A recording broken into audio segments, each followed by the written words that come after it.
it showed on air here, so I thought you were good. Nope, I don't think so. So that's fine. I mean, It's recorded. We've got the tape.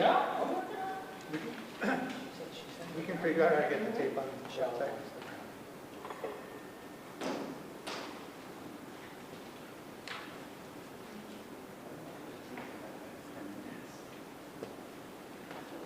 Before June 30th. That's what we're saying. One way or the other. That's what we're saying. That's the story. When's the banner? I have less faith. yeah, I didn't check yes on the banner. I just don't want to come out. Because you said there's, yeah, And she has too many apples. I can't handle her. I'm too bad myself, like I don't have a critical eye. It's like, oh yeah, good, it's like, no, Jane, listen, no X on backwards, no, Don's like, when is that gonna wear off? I mean, I have 4 of them. Don't think it's 4 shots. I always get 4 shots. No, 4 shots. I get a vente. No, it's really not. And it was the one at home, wasn't even good espresso. It was the stuff at home, it's like baby stuff. That's her business. I have behavioral observations that would suggest otherwise.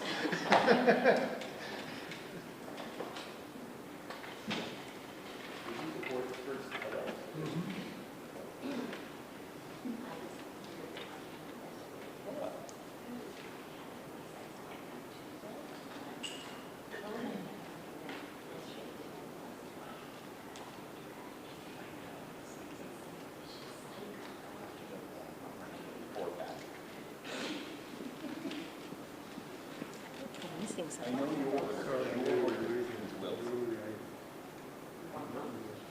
No, but I will remember that. Somebody asked, I said, yeah. Yep. Well, a lot of chaos.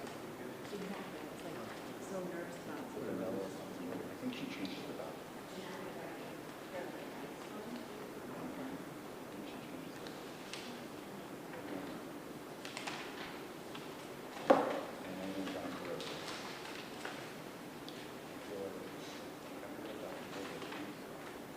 I do. Yeah. Yeah. Before I get to work, once I leave the house, it's over. 'Cause I don't want to be too amped up.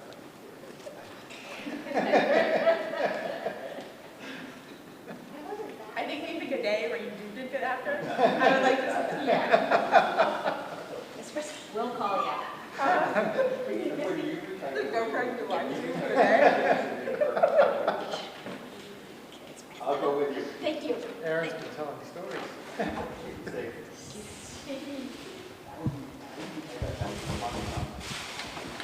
even know if it's not espresso now.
So I can be here, but if an emergency surgery comes in, I'm just going to get up and walk out. Just so everybody knows at home, because I'm walking out in a huff because I disagree with something. Something else that. I don't know. Especially brings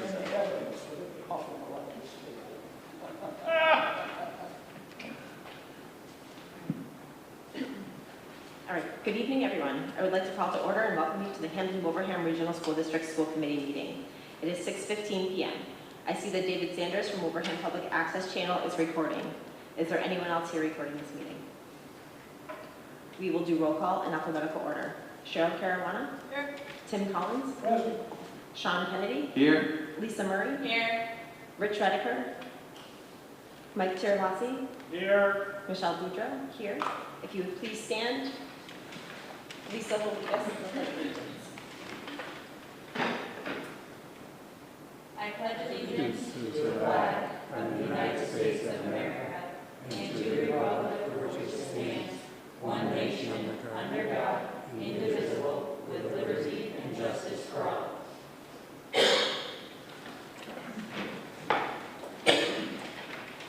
We do have the need for executive session pursuant to Mass General Law, see Chapter 30A, 21A, 3, to discuss strategy with respect to collective bargaining or litigation if an open meeting may have a detrimental effect on the bargaining or litigating position of the public body and the chair so declares. Clerical, plus custodial, and food service contracts. So moved.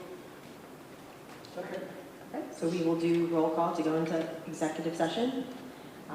Cheryl? Tim? Yes. Sean? Aye. Lisa? Yes. Mike? Yep. Myself, aye. We will be moving to executive session. It is 6:16 p.m.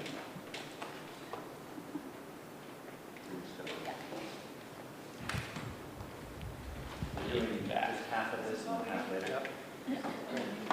All you need is together.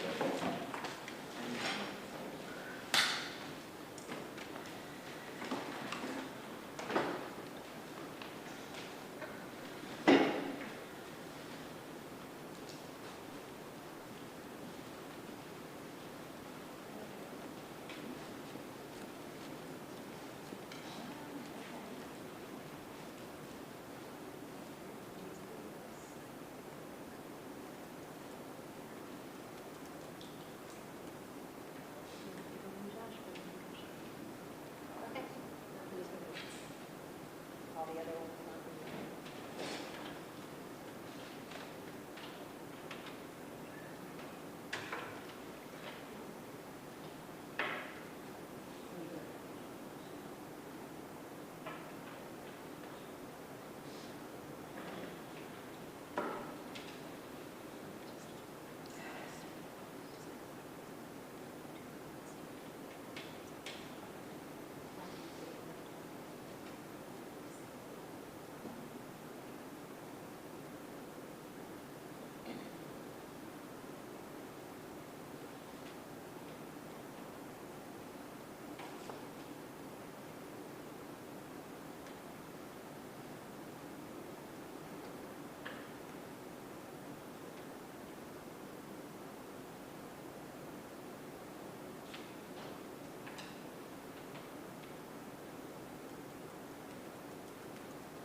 You know,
issue for me. Sometimes you're better at this than me.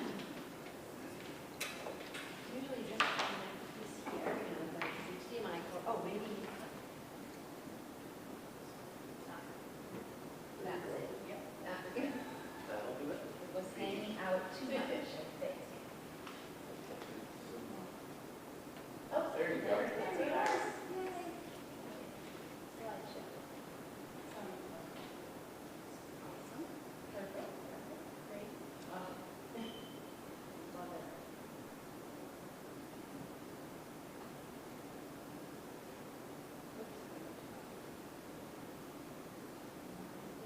Look at this.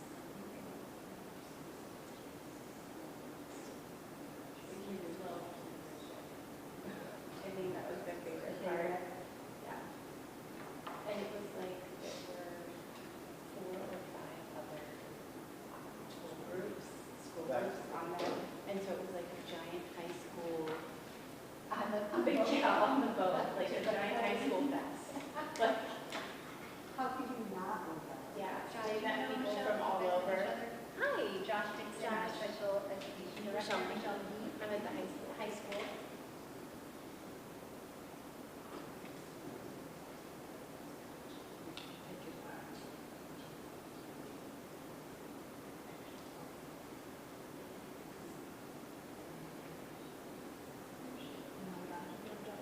I know they have that crazy thing out in the water in Florida, our kids were like, yeah, that's good.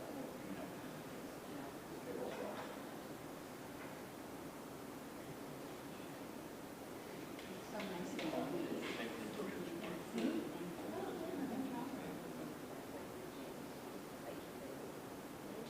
Yeah, so you can see a little bit what we did, yeah. All right, I'll get my water and I'll just hang out.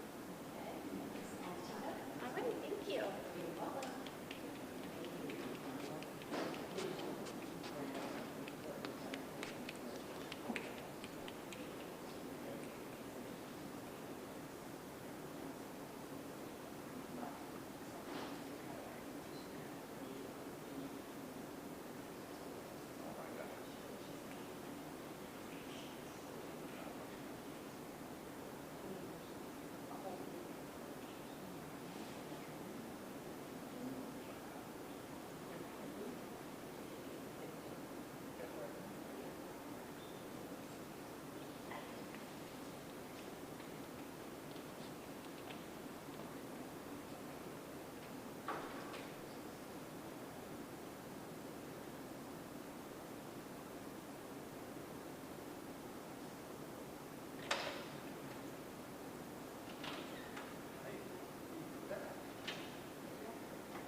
That's the one time that we're in mind.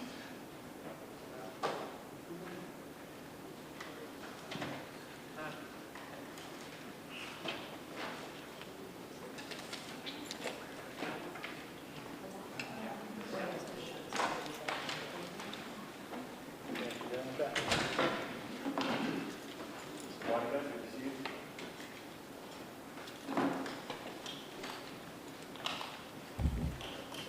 There's 6:20 for some people.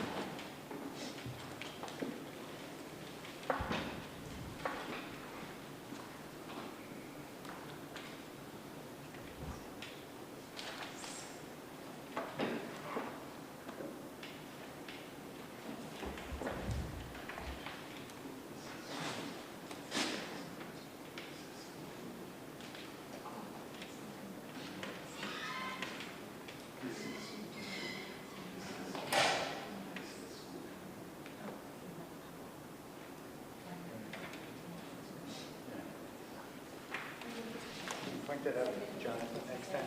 Yep.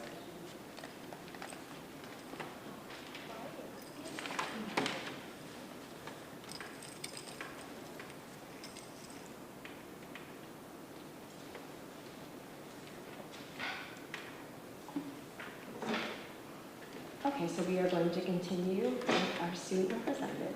Thank you, Cadence, for being here. Thank you for having me. It's been a long time since me and Mimi have been able to attend meetings, and we've had a lot happen within the school. On May 1st, we had our distracted driving assembly along with our mentor appreciation night. On May 2nd, our Falcon Friends attended the Special Olympics at Munson High School, and within CHOG, we were able to line up and support the students that were attending and participating. That night, we also had our pickleball tournament at Great Horse that Student Council ran. It was a very successful night. There were tons of people who attended and had the absolute best time. We had food, games, and were able to raise a ton of money through raffles, and each team led us during the play that we donated. On May 14th, Minnetonka had its evening of recognition for all the students. May 17th, Minnetonka had an art gala, which was known as their past, present, and future show at Fern Valley Farms. We have also had all of our senior events happen. On June 3rd, we had prom, and then on June 5th, we had senior breakfast, graduation, and the ultimate party. Our 8th graders have officially started their transition to the high school, along with some of the 7th graders. Parents have had their orientation night, along with students being able to come during last block on June 11th to better familiarize themselves to the school and meet some of the peer mentors who they can trust and help with everything they need. And then over the course of this past week, our class of 2026 has been having their junior step-up week, which has had much participation, and the people who have put it on together were very grateful. And then most recently on June 11th, we had our production from the Drama Club of Peter Pan. Very nice. Any questions for Cadence? Thank you. Thank you for being here. Thank you very much. Have a good rest of your year. Nice job. Okay, so next we will move on to new business. I'm just going to ask that we go out of order for just a minute. If we could begin with C, which is scheduling our organizational meeting. Just wait for a few minutes. If everyone could just take a look at their calendar and looking at dates for our next meeting. July, correct? Correct. Although nothing says it can't be in August. Correct. As long as it's after July 1st. So we're going to Cooperstown, probably around the 17th, and yeah, so that the second Tuesday in July, I would have to say I wouldn't be able to attend. But everything else looks good. So you're not available the 17th, you said? Yeah.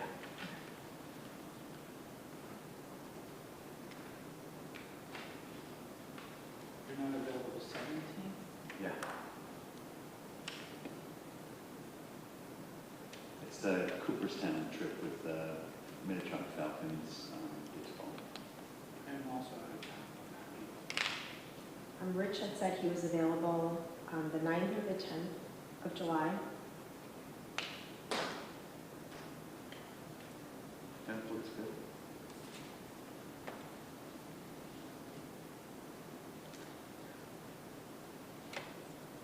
I don't think it's feasible right now.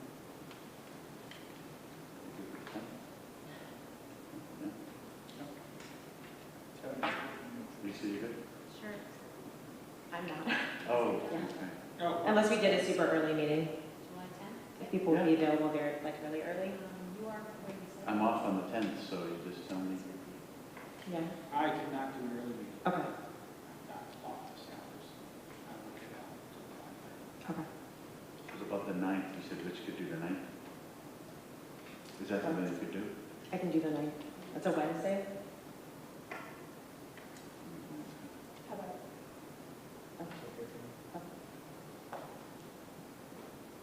Wednesday the 9th? Mike, how are you? Wednesday the 9th I can do. Okay. Lisa? Yep. Okay.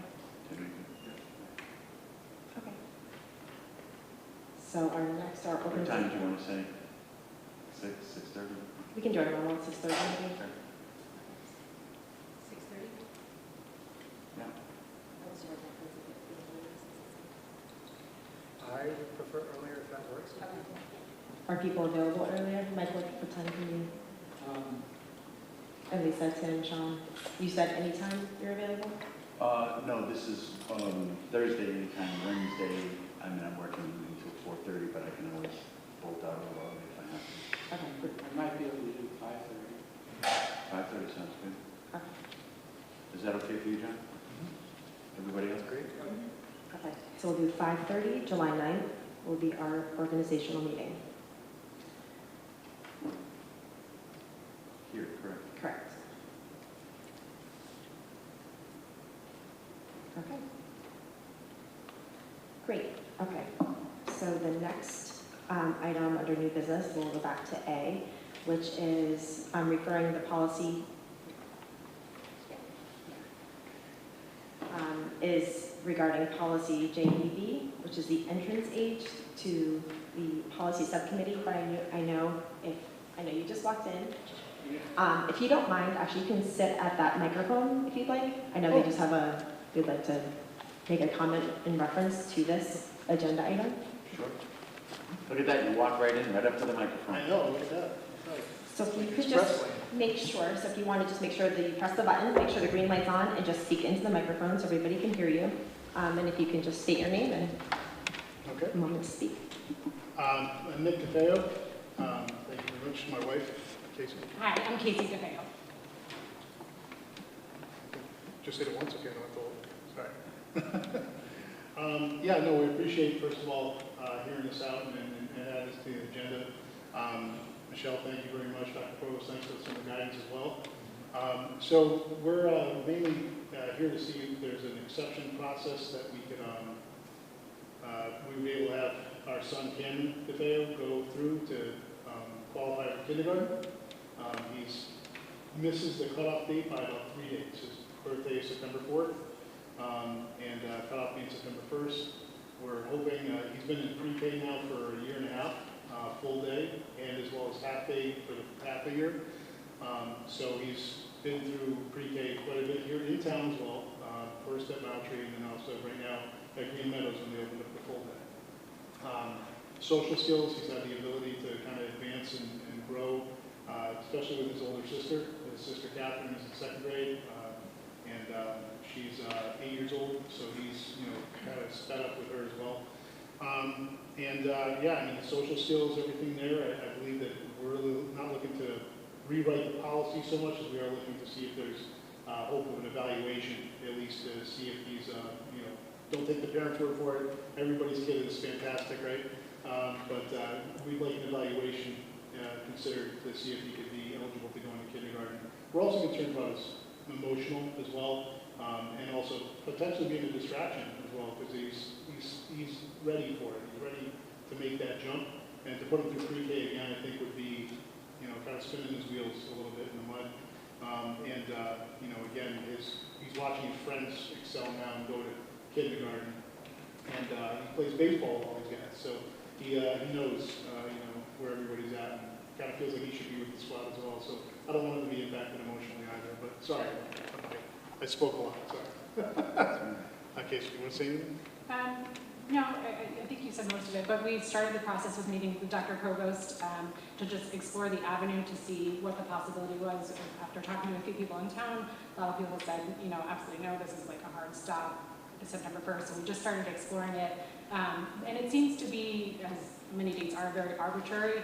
Neighboring towns sometimes it's August 31st, sometimes it's September 15th, so then we really started to think about, why is there no process to have a child evaluated if they, seem to be cognitively and socially ready for this step. So starting to explore our avenues to see, to really just advocate for our child that, we think this is the right decision for him. So after speaking with Michelle, we're here to, I guess, ask for an exception for some sort of process to have him evaluated to determine whether he could be ready for the fall for kindergarten.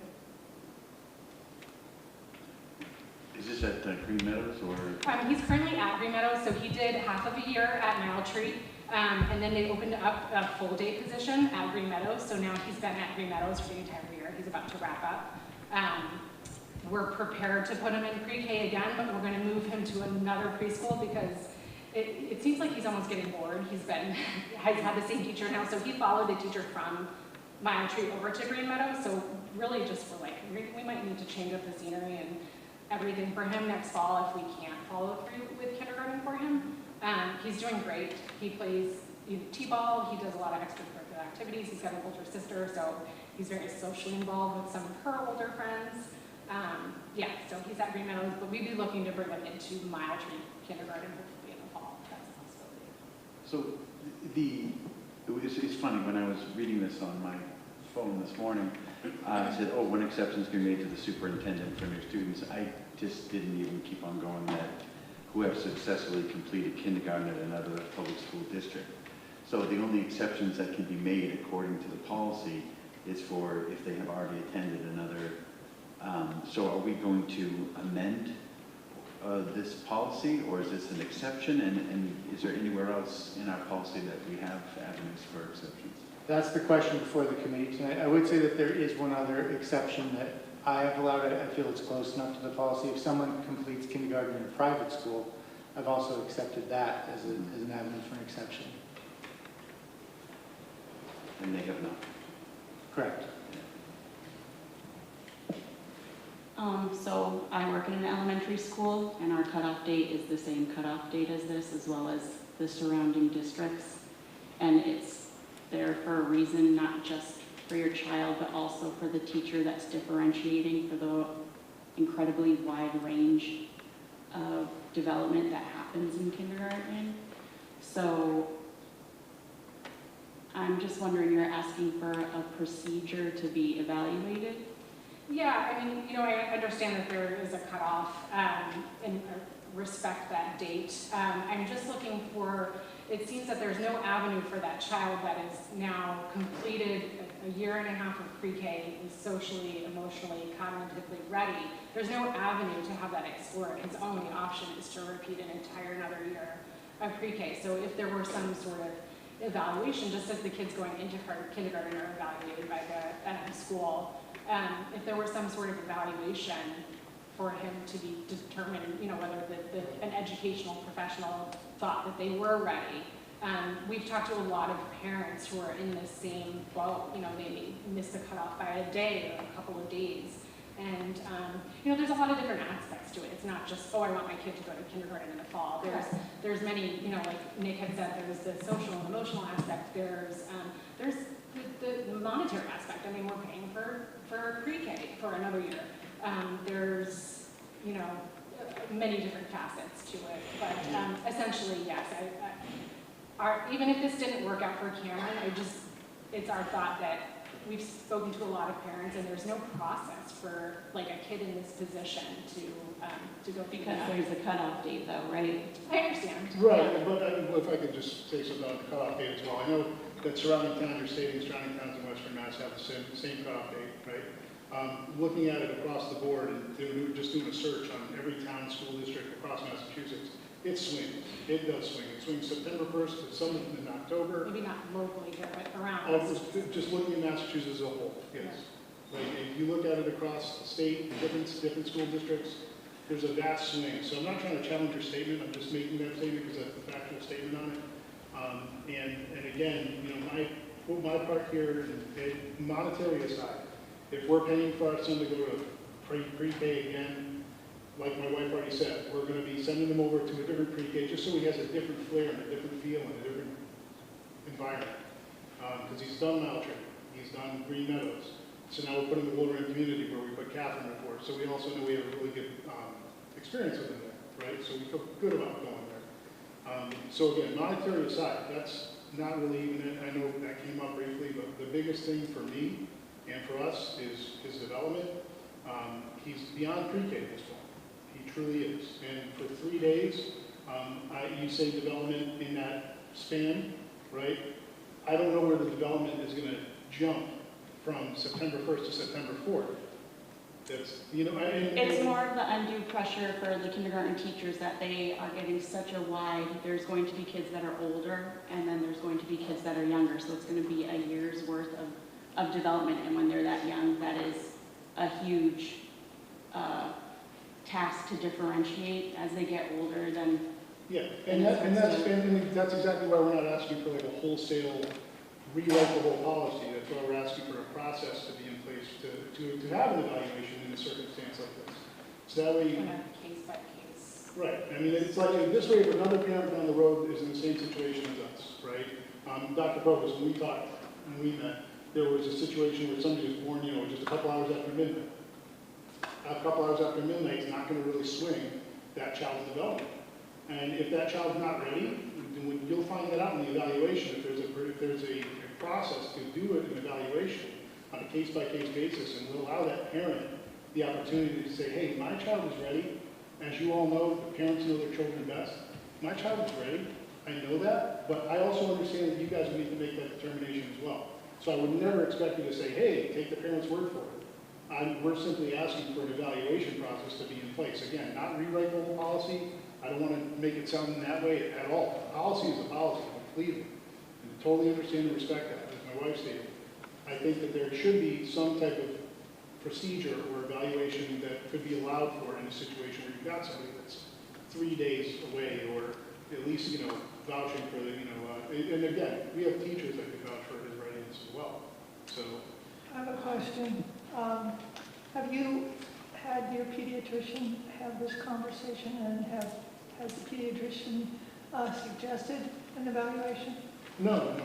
I've actually myself, spoken to the pediatrician, and she said, our pediatrician's in Connecticut, and she said, oh, wow, well, here they had just changed the date across the board, I think in Connecticut, and she said, there's an appeal process, you should look into that. And I was like, well, I've been talking to people, it doesn't seem to be like an avenue you can go down. And, she kind of said, well, that's a bummer, because he does seem ready to me. And the conversation was very casual, and that's kind of where it ended. But, we sort of had the same talk. She's more familiar, I guess, with the Connecticut system. I was just wondering from your pediatrician's point of view, who's probably seen him since after prenatal. Yeah. We moved here from Texas. So. Did he have anything to add to it? Oh, I could certainly ask. I'm sure she'd be willing to speak to that, but we're kind of just beginning the process here. And Okay. we did think about that. We have some teachers, I think, that would be willing to write what their recommendation was for a nanny that has been with them for several years. And his nanny was formerly at Para as well, in Westfield, in the Westfield school system. We were lucky enough to find her when we first came back to the area for some help, and she really helped them along the way as well, of course. I have a couple comments I want to make. First, the easiest, I think we have to refer policy to the policy subcommittee for review, because it doesn't seem like we're following it now, because the policy says September 1st. However, it also says they have to be 6 before they start in grade 1, and first day of school is August 28th. So theoretically, a child born on August 29th, we're not following the policy. It would fall, it's a tiny little window, but it just should be cleaned up. Probably, if anything, you won't want to hear this, I think the date should be moved into the middle of August or something like that. Because the first day of school varies around that last week of August, so that we're in accordance with policy. And I don't know if it's unreasonable, but right now there's no leeway in the policy for any appeals process or anything. Something that could be visited in the future to see if it's there. The other thing I wanted to share from my personal experience, I've got 5 children. 3 have summer birthdays. And with the older ones, we got them right, oh yeah, they're ready for school, blah, blah, blah. And the early years are fine, but they're the ones that struggled more in middle school and high school. The last one, maybe you should figure this out. I said, my wife's like, technically he can go to kindergarten, but I don't think he's ready. I'm like, I don't think he's ready either, but kindergarten will be free, and then we'll just agree with the teacher that he repeats.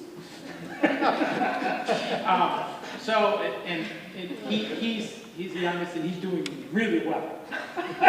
He's like hitting it out of the ballpark. I mean, the math classes in our school district can't keep up with him.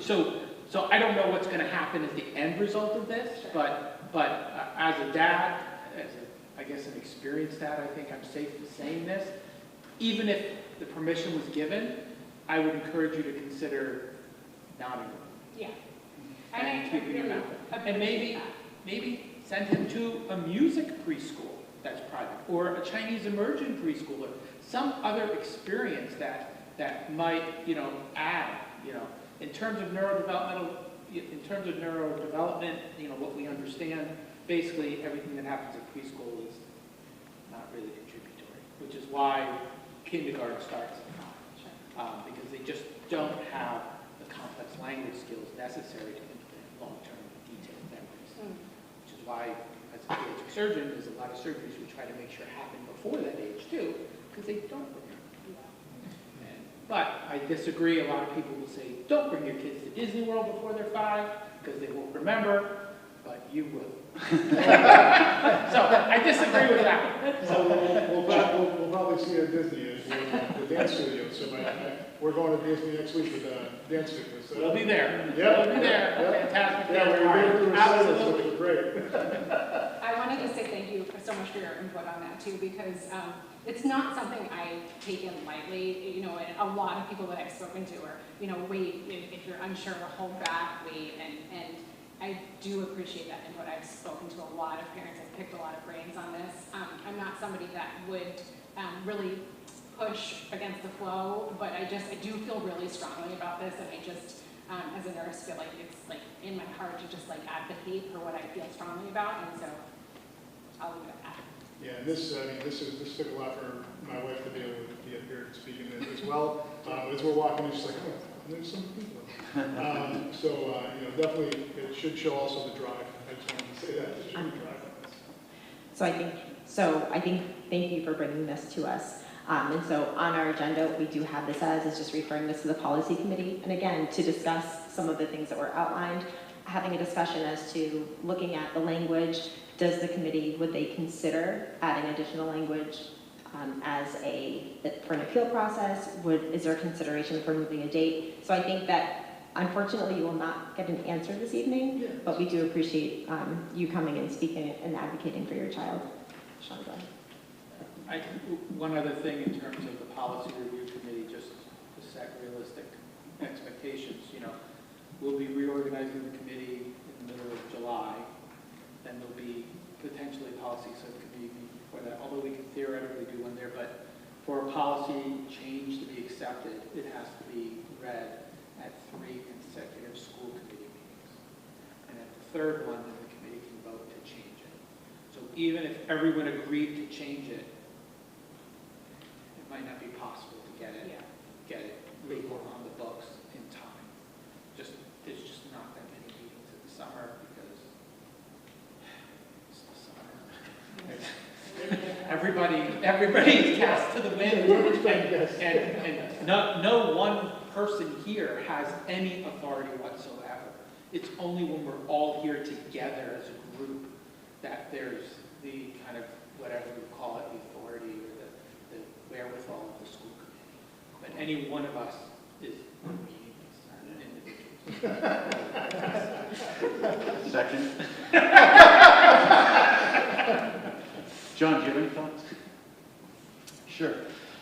I think in terms of referring this to the policy subcommittee, that makes sense since Dr. Cherabassi has pointed out a situation in which we could have a violation of our own policies just based on the date of a student's birth and when we set up our school calendar.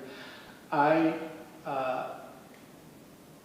will say that this September 1st is an arbitrary date. I think any date you pick is going to be an arbitrary date. I think it's really about how young you want to have kindergartners be. You know, you could choose September 15th, but then those who are born on September 16th will have the same issue that we're dealing with right now. I personally would be interested in studying what process they have in Connecticut, because I'm not aware of that process. But I would be leery of an evaluative process because our kindergarten teachers and special educators in particular are under a tremendous workload to evaluate kids who may be eligible for special education services within timelines that are very tightly federally controlled. You've heard Josh report on that a number of times and how hard it is for us to keep up with our evaluation timeline. So I think I would be more in favor of a discussion of, do you want to move the date, or is there some other process that doesn't involve an evaluation? I don't know if that's what the Connecticut is, but I think adding to the evaluative load of kindergarten teachers at the beginning of the year, most likely, when this would happen, when they're trying to do everything else they need to do to set up their classes, would really be not in their best interest or the best interest of their other students. So regardless, we need to send this back, right? Well, that's what the agenda item is. It's to refer the policy, so it's just a vote to return, to move this to the policy subcommittee. Could I say one more thing? Just on the last point that Dr. Terabasi was making is, if the policy subcommittee came up with something that they felt was compelling and a majority of the committee felt that they wanted to make a change, you could vote to suspend your rules and pass it more quickly. So I'm not saying that that's going to be the outcome. I don't know what we're going to find or what people will decide, but I just wanted to make sure you're aware that that is a possibility if you have an emergency situation. Thank you so much. Make a motion to move policy JEB entrance age to the policy subcommittee for review. Second. Any questions or discussion? Okay, all in favor? Aye. Is anyone opposed? Okay, motion carries 6-0. Thank you so much. Thank you very much. Good luck. Thank you. Thank you. Our next agenda item is going over Attorney Sean Sweeney's contract. I'll make a motion to accept Sean P. Sweeney's contract. So, can I get a second? Second! So we'll do if you'd like to provide some Sure. information. Just very quickly, there are no changes to the services rendered under this contract. The only change is the rates. The rate for the upcoming fiscal year would be the same as the rate it is for the current year. In year 2 of the contract, the hourly rate would go up $5 an hour. And in year 3 of the contract, the hourly rate would go up $5 an hour. We have checked with other attorneys who provide this type of service. This is a very competitive rate. Any questions or discussion? I just think that Sean Sweeney has served us so well over the years, and I'd really love to keep him on. And Jonathan. Anyone else? Okay, so we'll do all in favor? Aye. All right. Is anyone opposed? Okay, motion carries 6-0. If I could ask when we're doing agenda items, I know you want to make the motion. If we could just get a little bit, no, I just mean, can we get the information before we make the motion? Just so people know, not everybody knows that, what we're talking about. So just the information and then we can do the motion, if that's okay. Sure, that's fine. Okay, thank you. Okay, so we'll move to old business. So we'll be discussing the Minichog, the Spain and Greece trips. So we have Dr. Benedetti and Ms. McGee here with us. You can sit at the microphone if you want to press the green button and speak into it so everyone can hear.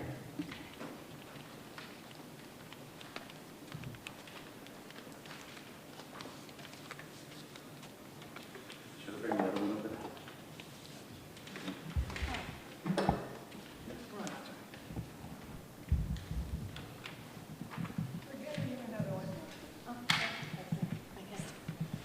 So you don't have to fight over the mic.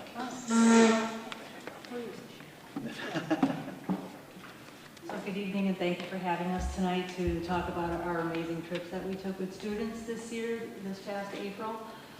The trip we took to Andalusia, which is the southernmost region of Spain, took us to 4 of the 8 Andalusian provinces, as you can see as we go through those slides.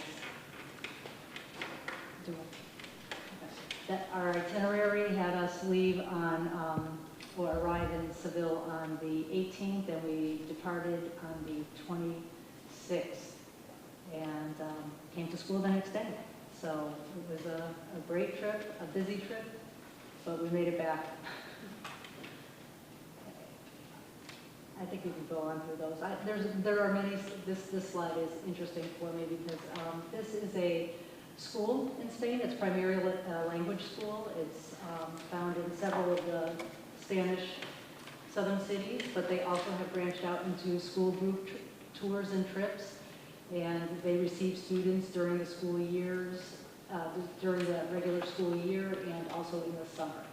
So I became familiar with this Carlos Quinto educational school, language schools, through my associations in my own professional development at conferences and presentations that they've made to us here in the United States.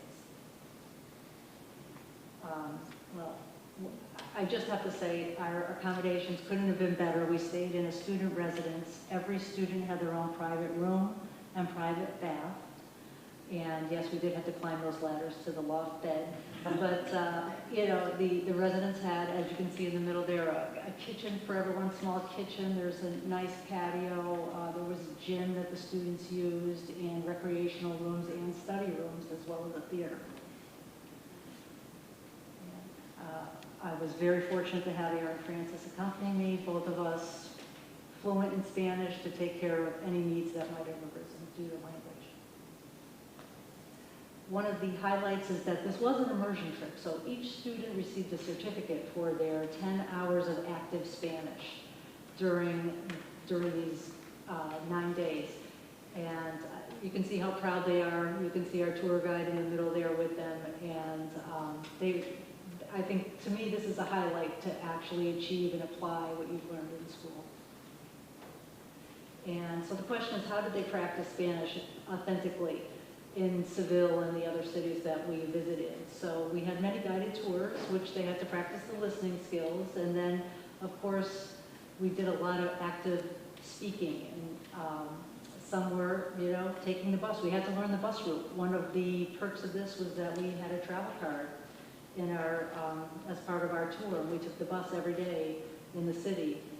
And you can see all the awesome experiences they had, such as a cooking lesson, a flamenco dance lesson, a scavenger hunt that the Carlos Quinto school devised, and then I devised the scavenger hunt in a grocery store, which kept them really busy, because obviously they don't do a lot of shopping. So these are just some photos now to go through, and you can see.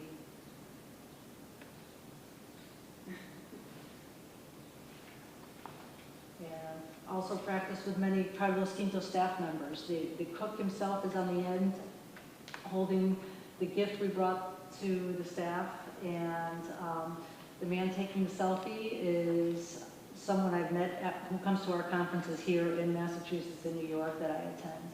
So had a great cooking lesson.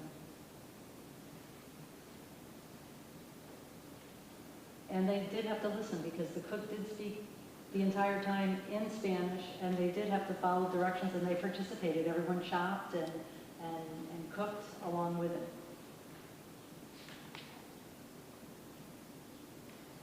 And ate. And ate. That was important. Kids eat a lot, many times a day. Yes. One of our days we went to a Spanish public high school in Seville. So they were able to interact with the students. And I have to say that our students were very much impressed with how much English the Spaniards knew, because they start in grade 3. Silence. I just wanted to add that little point. So it was amazing. I mean, we had a small group, so there were many more Spanish students. So I got to talk to the students and ask a lot of questions that I wanted to ask about the public school system. So we were there for a full class block. Each group, you know, made a little presentation. The Spanish students taught our students how to, well, first they demonstrated flamenco dancing, and then they taught the girls flamenco dancing. The boys were happy to just watch. Although the Spanish boys did participate, and they knew, you know, they demonstrated dancing as well. And then later in the day, we went to our own flamenco dance lesson in Seville. Seville is very famous for this music and dance. So we were right in the heart of it. And then after this lesson, we went to a performance. We also saw the city of Cadiz, which is the oldest city in Western Europe.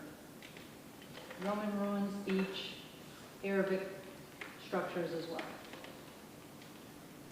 Sevilla, of course, that's where we stayed for all 10 nights, so we saw plenty of sights there. I have a couple slides of Seville.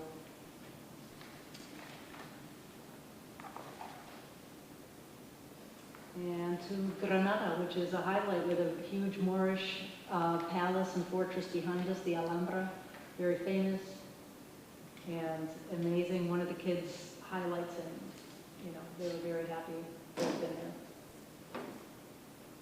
Cordoba, also very important with the Moorish dynasties of Spain. And beautiful with the patios. If you think of Spain as full of whitewashed villages and cities, they are found in Andalusia. So. I think the most important slides are these, which are the students' testimonials of how they were able to be and feel successful using their Spanish, how much they enjoyed meeting the Spanish high school students and learning about their lives there, and sharing information about our life here. Many of the Spanish students wanted to really know about what is prom really like, and they had a lot of questions. We were able to see that. They do have recess in Spanish high schools. Yeah. And then I included a video. I don't know if you can play it here. As for my language, I actually achieved mistakes in my language from literature. I don't think there was a better place for me to use what I accomplished in the real world. As soon as we went into the jury, there were opportunities to finish completely surroundings. We had to read it, we had to listen to it, we had to speak it, and we had to order something, or buy something. And I think overall, the trip really increased my confidence in my speaking skills, which I was definitely lacking before. I was not very confident in them. The trip taught me that I'm capable of doing it and that it is actually achievable. And I felt when I came home, just solely because I was able to sustain conversations with people in Spain. It was incredible. And I just think overall, I had increased my language ability so much. And I don't think that there was any other place where I could have gotten such a learning experience. In general, that school trip was probably one of the best things that's ever happened to me. And I'm so glad that I went. If I could go back right now, I would absolutely get on the plane.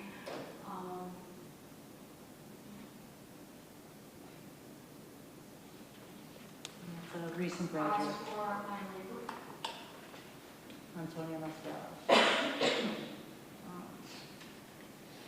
Okay, so I think the other important slides are just to, slide 31, I don't know if I'm just listing the curricular connections. Certainly interacting, risk-taking, and investigation of cultural products and practices.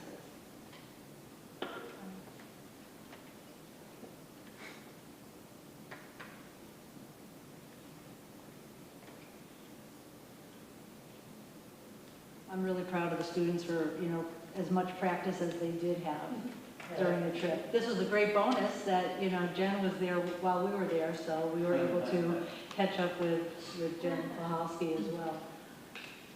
But, as teachers, our goal is to have them look out and explore through windows. And certainly this trip was the ultimate field trip where they could actually step through the doors and see and experience the other culture. And as we have and continue to have these intercultural conversations and connections with our students, I really believe in the power of these trips. I know they're not for many, but for the ones that do go, they do certainly benefit.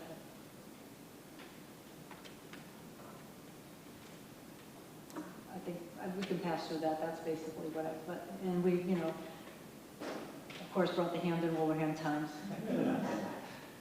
Well, thank you, and if you have any questions, I'd be happy to take any.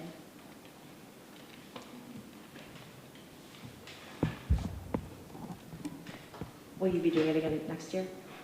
I think every other year is a good way to do this type of trip. I would repeat this trip. I spoke with Aaron Francis at length, and we said, we really went over what are the most successful things and what were some moments that we could have skipped. So we've already planned out and told our, I guess he works in the business part of the school, Jeff Wells, that we would, what we would add and subtract.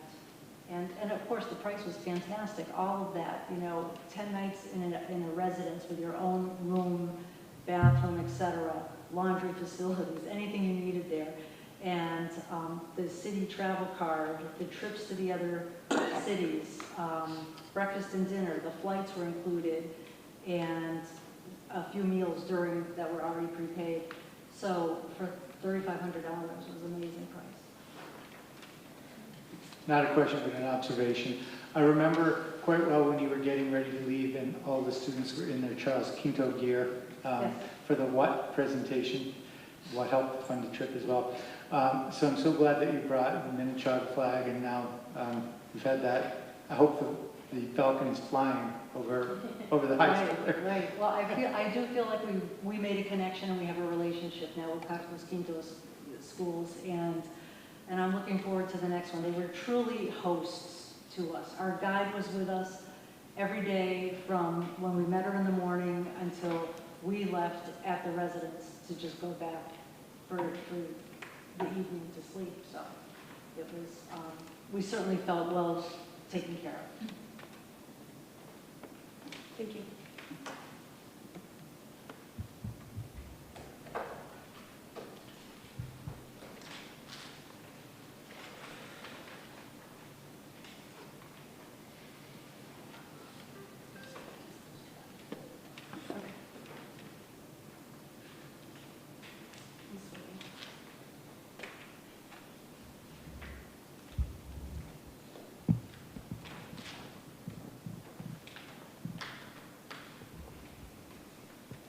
I think I should have had Teresa go first. Hers is much more, or go second. Hers is much more thorough than mine. I just included a ton of pictures, and I can fill in with details.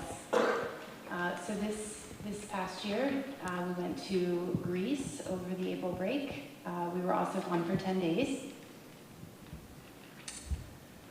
So we arrived in Athens after quite a journey. We flew into Istanbul and then had to fly to Athens. And we got to explore the city for a couple of days. And one of my favorite experiences is the one there at the top. So we were obviously seeing a lot of historical sites and having a lot of cultural experiences, but the one at the top was really quite amazing. We were there for the Greek Orthodox Easter, and we got to see how they celebrate Easter. And they have this beautiful, so we attended service, and they had this beautiful candlelight ceremony, and it was a midnight mass, and then at midnight, all of the church bells start ringing, fireworks go off, the whole city just like erupted in noise. It was amazing. So that was one of my favorite parts, and being able to participate in that cultural experience was really wonderful. But you can just see us, visiting different historical sites. And our hotel was right across from the beach, so the kids really liked that as well. So this is more Athens. We got to see, again, some more cultural pieces. At the top is the changing of the guard at their parliamentary building. And then we had a lovely Greek dinner, all of the nights that we were in Athens, but this one in particular was delicious, and they had Greek dancers and Greek musicians performing in costume, so the kids also got that experience. And in the bottom left-hand corner, you can see, so we went, I don't even know how many stairs we climbed. It felt like 1,000. But we get to the top, and it was this amazing view. There's this little teeny church on top, this amazing view of all of Athens. And so you can just, kind of look all around and get a sense of just how huge the city is. I think it has a population of 6 million, so it's quite a bustling city. So that was Athens. And then the next day, we boarded our cruise ship. So part of seeing Greece, I felt like really needed to include the islands. So we went on a 4-night cruise, and our first stop was Mykonos, and the kids really got to see just the natural beauty of Greece with the islands. It's absolutely amazing, the experiences, and you can kind of see some of the backgrounds there that we got to see, and then some food that we were sampling as well. I think some different crepes, and that was yummy.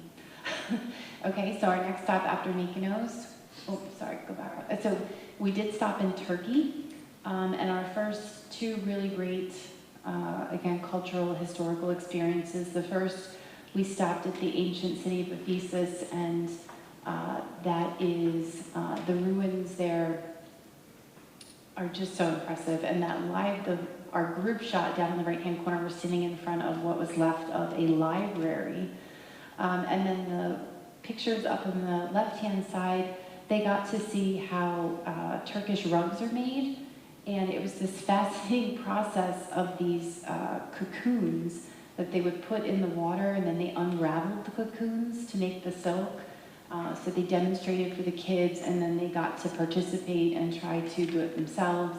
And then they had all the kids take off their shoes and had them walk on the carpets so they could feel what it was like. And then we got back on the boat, and we went to Patmos, which is a small island. We weren't there too long, just long enough to kind of have lunch, walk around. Again, just seeing, you know, the architecture, the nature that is in all of these islands. And after Patmos, we went to Rhodes. This was actually one of my favorite stops. This is where the ancient statue of Colossus used to be, up in the left-hand corner at the entrance there. But this was, for the historical value, this is where knights were stationed during the Crusades. So we were learning all about that, and you can see up in the right-hand corner, there was a beach there as well, and the kids had a great time jumping off of this high platform into the water, so they certainly had a good time there. We spent the whole day in Rhodes. And then back on the cruise ship, we stopped in Crete and Santorini. Again, more amazing historical sites dating back 4,000 years. And then the beautiful natural sites of Santorini, just absolutely gorgeous.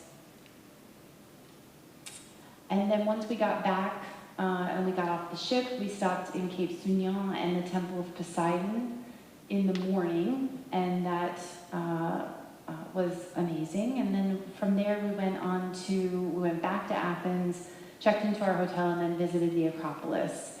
So that was quite a day, a lot of touring and learning about all the ancient monuments and historical sites in Greece, all that Greece has to offer, and seeing the birthplace of democracy.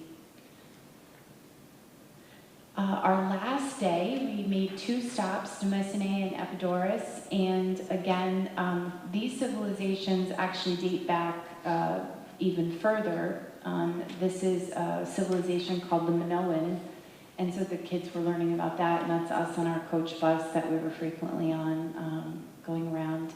And then we also got to experiment with Greek public transportation. So we took the subway, and the kids also took the bus a couple of days. And so that was a good experience for them too. So that was the end of our trip. And I just wanted to say, I love sharing our pictures with you and our slides, and I just wanted to express my appreciation for your continued support of our international program, and I hope that we keep it going. So if you have any questions for us or for me? I have a question. Of course. Have you looked into any other international programs? As far as companies or other itineraries? Yes, I don't know if it's even around anymore, but when I was in high school, I was an AFS scholar to New Zealand for a year. Oh, okay. And that was a very big program, in California at least, where children in high school, junior or senior year, could apply for a scholarship, and it would count towards your first year of college, and you lived with a family.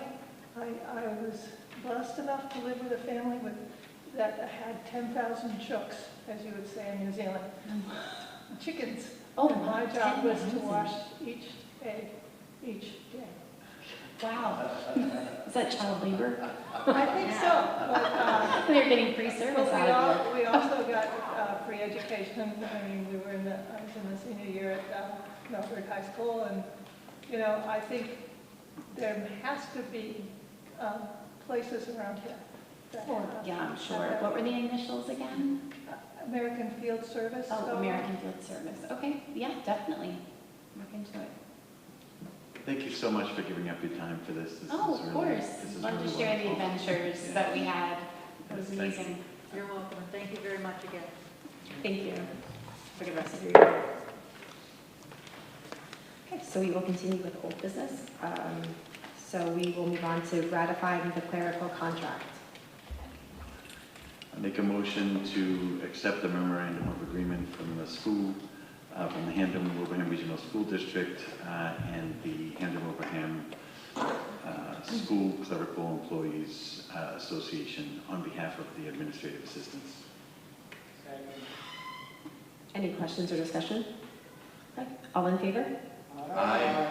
Is anyone opposed? Okay, motion carries 6-0. Thank you. So now, yeah, moving on to the ratifying the custodial contract.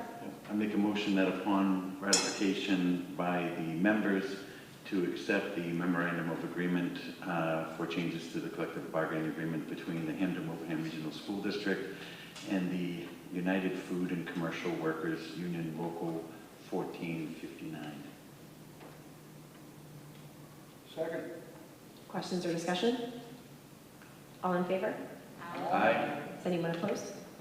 Motion carries 6-0. We're ratifying the food service contract. I make a motion that upon ratification by the members to accept the memorandum of agreement between the Hamden-Wilbraham Regional School District and the United Public Services Employees Union, Hamden-Wilbraham Regional School District Local 424M, Unit MADIV 126. Second. Questions or discussion? All in favor? Aye. Anyone opposed? Motion carries 6-0. Thank you.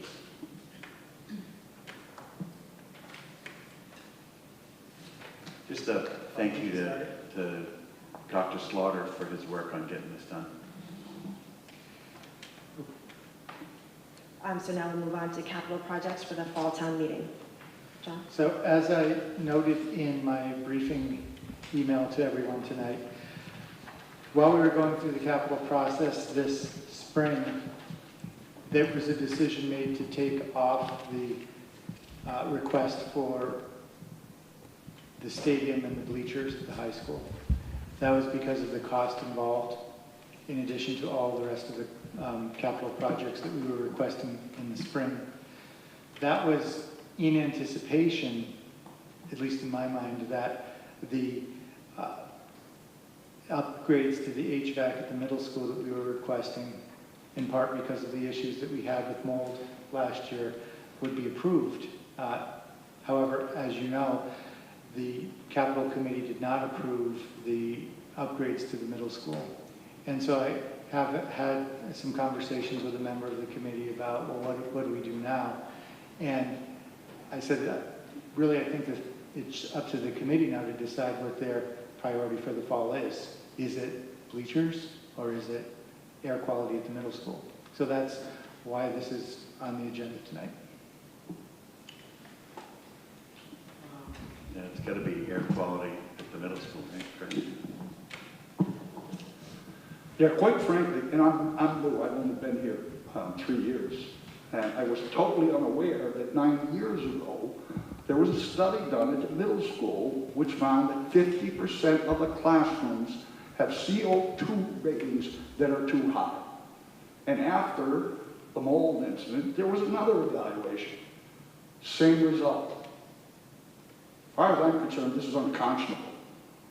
The students and our employees who are working in this situation should not be subjected to high CO2. It does affect cognitive abilities. We're a school, for crying out loud. We need to go wherever we need to go, whether it's a finance committee, select boards, both towns, and have these people step up, have our town step up and correct the situation. It's dangerous.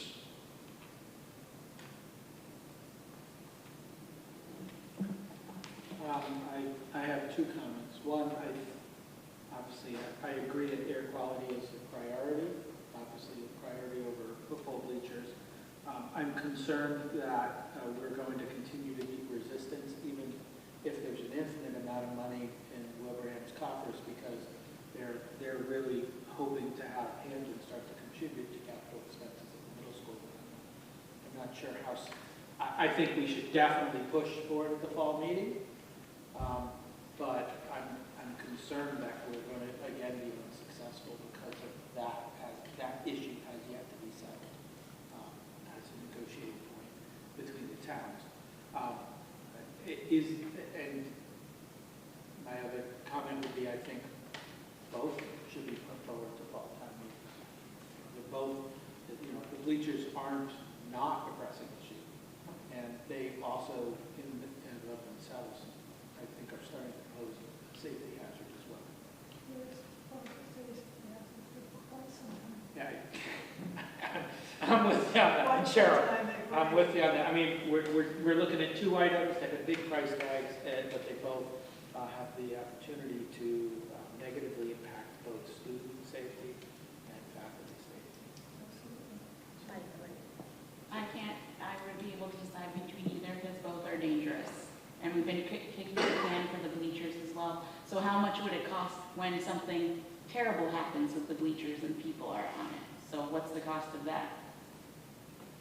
With that in mind, I think, so my son had a soccer game and it was raining out, so they changed the soccer venue to play on the stadium on the turf, because it's not going to be big tunnels, there's great irrigation. And I was sitting on the bleachers, and there's yellow caution tape going across it. At this point, I think we should close the bleachers down. People can watch the games, just have the people standing around, there's plenty of room. I'm really worried about that. I've been worried about it for a while. Yes, the air of the students in the school is paramount, but I don't want anyone on those bleachers where they can get hurt. And I know we've spent a lot of money over the years building and rebuilding and replacing and everything like that. I just don't think in good conscience I could allow those bleachers to be used. Well, I think they're both technical.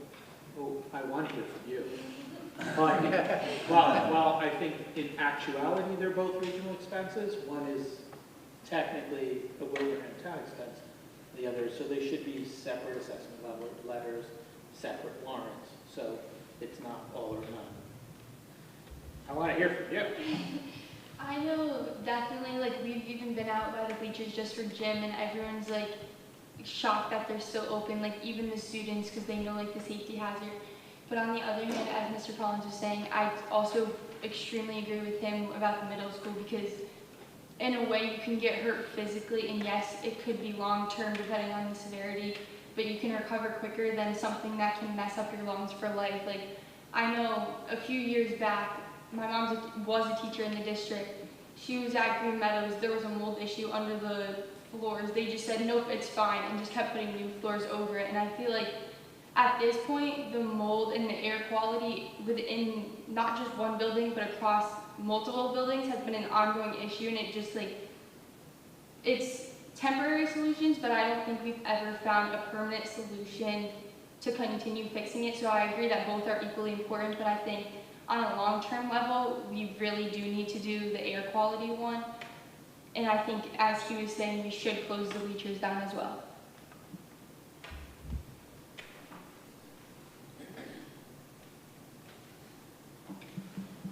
So what we really need is everybody out there who's watching this to step up. Step up for the children, step up for the adults, and let's create a healthy, safe atmosphere in our school system. We need your help. We need you to write letters. We need you to show up at select board meetings. We need you to show up at finance committee meetings and demand that our two communities take care of our children and the people we have working with them. The other comment I'll say is, so if we decide to put both forward, Are we confident that we have very accurate quotes? Very realistic prices and quotes, because one of the things they love to do is say, oh, well, actually, no, the quote is not accurate, so then that's their excuse to not fund it at all.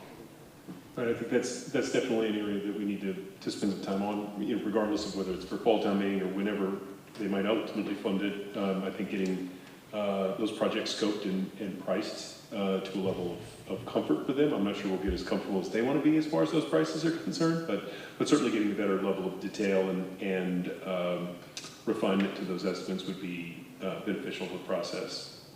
And do we know when we need to get them submitted to meet their official criteria for capital submission, so that we're not looking at a FinCom panel that is voting to not recommend simply based on the fact that we didn't follow the process that they want to follow? I haven't checked on those deadlines yet. I certainly can. I mean, you know, I think at this point, they're speculating about when they might have town meetings in the fall. So I think, you know, that sort of starts, you know, we start from there and work our way back from that, because there's certain, you know, sort of required deadlines for aspects of the process, but we can certainly, and we'll be certainly looking in that shortly. Do we know how the tariffs have changed the pricing on any of this? Or are we still okay, or do we know what's going on with that? I think it's a fluid situation, and I'm not sure. But I think it's you know, hard to judge. I think that's complicating a lot of planning for folks, not just us. I think all sorts of different industries are struggling to sort of make plans. And just as a quick anecdote, we've been working with our vendor that supplies our copiers. We do a lease for our copiers across the district. And you know, they have a certain amount of inventory, and they're trying to, you know, sort of lock in prices and you know, complete contracts, you know, so as to, because they've known about things they have in warehouses in, you know, in the United States. So there's, you know, pressure on them to sort of, you know, essentially book and complete as many things as possible with things they know, because they're not sure how things are going to play out. So I think there's a lot of instability and fluidity to the circumstance. We keep an eye on it. And that's going to make it hard to sort of nail down pricing as far as, you know, some of these are concerned, because, you know, some of the things that are directly affected are things like steel and aluminum. And, you know, both, I mean, you think instantly of those sort of bleachers because of that, but also even when you think about the sort of mechanical things within air handlers and those fans and those processes, they all use that same kind of stuff. And how quickly and how intimately it'll be impacting price and availability, and all those kinds of questions are just unknown at the moment. Maybe we should, when we go in, at least be prepared to answer the question that how much the additional taxes on us are going to be because of the tariffs, so that we can say, okay, here's what we're playing with, here's where we are, and just so that they know that we are fighting for the best, but then some things are just out of our control. Taxes being one. So I also agree with many of the other members. It makes me really uncomfortable having to make a choice of like which safety item we have to choose.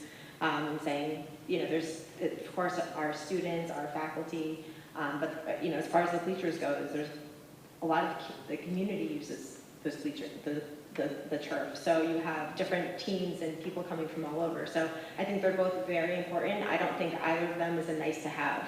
Neither of those things, good air quality and, you know, safe and sturdy bleachers, I don't think that's a luxury. So it makes me really uncomfortable, and I find it very unfortunate that we have to make that choice, or that someone may be asking us to make that choice. So if I understand the direction from the school committee, this isn't a vote, but I think I've heard everyone say that they would like us to prepare to have both items on the fall town meeting. And I think what I would ask further is, as someone who's been asked this many times over the last 3 years, what is your priority? Should I refer them to this school committee meeting and say they're both the priority? Yes. Okay, that's what we need. I think a straightforward line is both are a serious safety hazard to both students and faculty. So we can't, so they're to people, to all people. But also, let's note that we can close down the bleachers, but we can't close down classrooms. Right? I'm not sure you can close the bleachers. It might mean that the turf field won't be able to be used. That might, We have an alternative to that, yeah, I don't think. It should be structurally sound. right. So, And inspected, I would say, inspected by the town and have the town write off on it before we let anyone else on there, so that the responsibility for their safety falls on the town. I had a great idea, Sean. What idea is that? When it comes time to discuss with the capital planning committee, these items for stuff, let's hold the meeting on the bleachers. Second. Let's invite them to the bleachers for the meeting. Yes. Same thing. Brilliant. And then in the classrooms, too. We certainly have to purview. You know, we could get back to that. We need to, have meetings at the other schools. Thank you. So we'll continue with the Assistant Superintendent for Finance Operations and Human Services. Thank you. I'll start first with my short note regarding the budget update for fiscal 25. This will be the last one I give you in the fiscal year, for the fiscal year. We're coming down to the last few weeks of the fiscal year. It will take a while to get the final details sorted. It will go into July, and actually we'll cut the final checks for bills in fiscal year 25 in the early part of July, just to pay those last few things off as we go through. Short notice, as we've gone through the end of the quarter here, we're seeing a closer picture of what we expect to have remaining after we expend all our resources relative to the needs we have. Currently, we're looking at about $268,000 of resource under budget at the moment. There's a lot to be sorted out over the next few weeks, however, and part of why we have that resource available is because of an insurance claim that we made and favorable payment relative to that, which I'll get into in just a second. But that's helpful as far as our bottom line for the current year.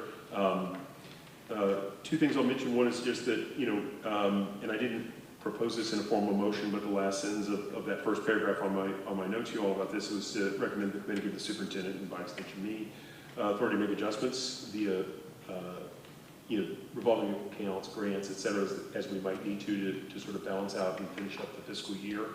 Obviously, you set a meeting for July. We come back to you in July and report on where we are with regard to that, just to give you a final sort of set of numbers. I mean, as we do our fiscal reporting for the state and that sort of thing, we'll get really very more precise numbers on that, but to give you that. The second thing I'll just point out is, given where we're landing with regard to our current budget, our use of available resources in the general fund and what we're going to have remaining, as well as looking at some of the projected revenues that we put in our budget for fiscal 25, predating my what we thought was going to be our Medicaid payment, what our reimbursements were going to be, what our interest was going to be, what our transportation reimbursement was going to be, what our state aid was going to be, those things. In looking at those two factors, it's very likely that our E&D will not be at the level it was this year. 1.5 million was an extraordinarily high number for E&D for this district, and we used a fair amount of it for supporting our budget in fiscal 26. So I just want to prepare you for the conversation that will be coming regarding fiscal 27. We will just not have quite the same resources available to us. We will have some E&D, and we will certainly utilize it for the purposes of building a fiscal 27 budget, but it will not be, to my thinking and my understanding, where we are at the moment, at the level we are for fiscal 26. So that will be a challenge as we move forward into planning fiscal 27, late next fall and into the winter. So I just want to give you that indication to let you know that that's on the horizon for us as we plan for the coming fiscal year. And I can pause there and answer any questions anyone has or has relative to to the sort of numbers that we have. A couple things I would point out relative to that. One thing that's been sort of on this list that has been that has now disappeared was an overage of about $350,000 or so in a line near the bottom, which I think was under, I'm trying to think what it was now. Actually it's maintenance equipment 4230, I think it was, and you'll see mold remediation charges have been covered by insurance. So that was a big negative number. That helped considerably as far as that's concerned. The other thing is I've billed the town for capital projects that we've completed. And so you'll see at the very bottom of the second page, we have an expectation of resources that will, again, sort of help our budget on the order of about $130,000. There's actually more that we're charging the town, but it crosses fiscal years, so you don't get accounted for this fiscal year. We do get accounted in our E&D. That's a smaller amount. But nonetheless, both the insurance reimbursement, which I'll talk to in more detail in a minute, as well as getting the assessments from the towns for the capital projects that they had approved, or that you guys had approved, and then they subsequently funded. That helps us to be in a more positive position relative to our budget for the year. I'm happy to answer any questions you all might have relative to this.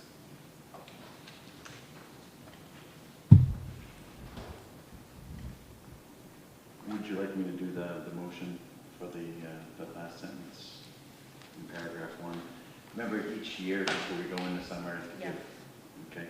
I'd like to make a motion to give the superintendent or appointed party the authority to make adjustments between the general fund, grant funds, and revolving funds to best close out the fiscal year and prepare for the coming fiscal years with the report on those actions at our next meeting. Questions or discussion? Okay, all in favor? Aye. Anyone opposed? Okay, motion carries 6-0. And now good news.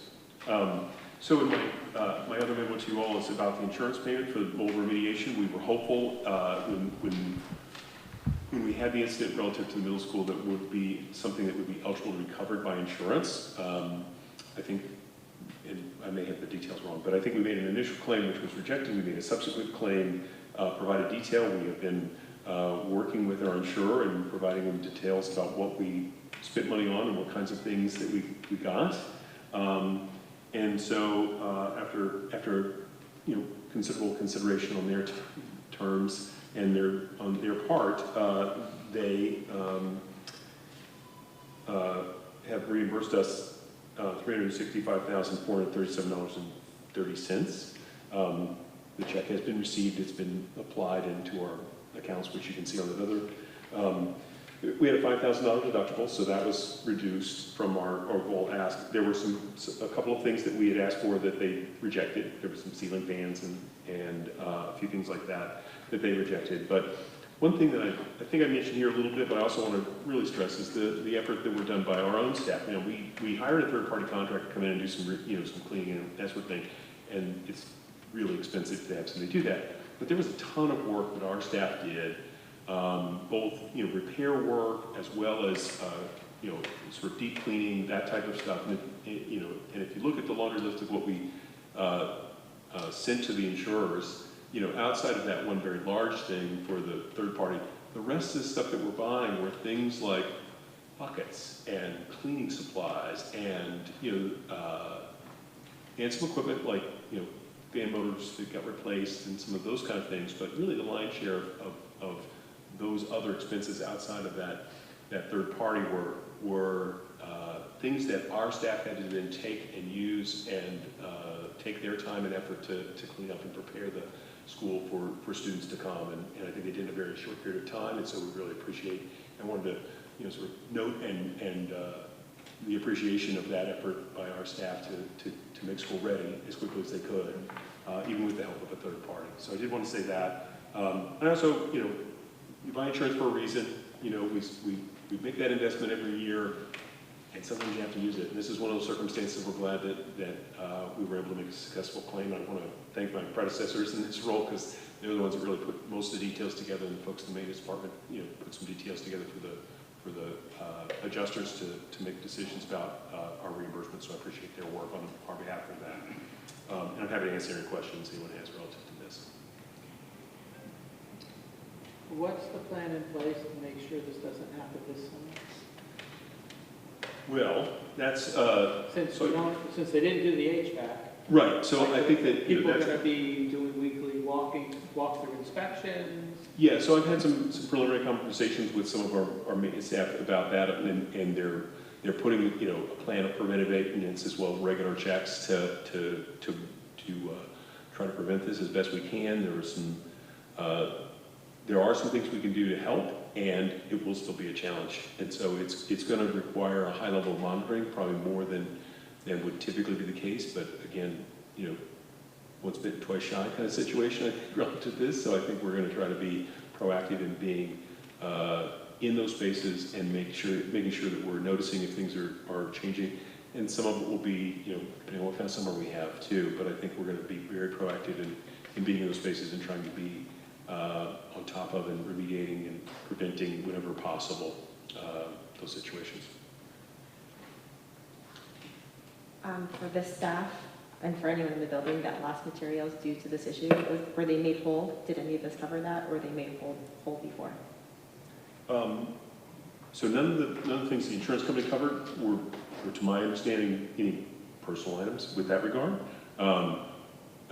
If we've had any, personal items, or more often it was a lot of things we had purchased, we had to purchase them again. That would be, in the other regular sort of purchasing that you see in the budget report. So it's to my understanding, I believe we've covered all of that and we've taken care of that. I don't know of any outstanding sort of things for anybody, but we did go through and try to make whole as best we could. I think the key phrase there is best we could. Some of the things that were lost were things that were of sentimental value that really can't be replaced. There were photographs, there were documents that were important to people that just were destroyed, that may not have had a lot of monetary value, but had a lot of personal value to the staff. And so I just want to acknowledge that we were not able to make them whole in that way.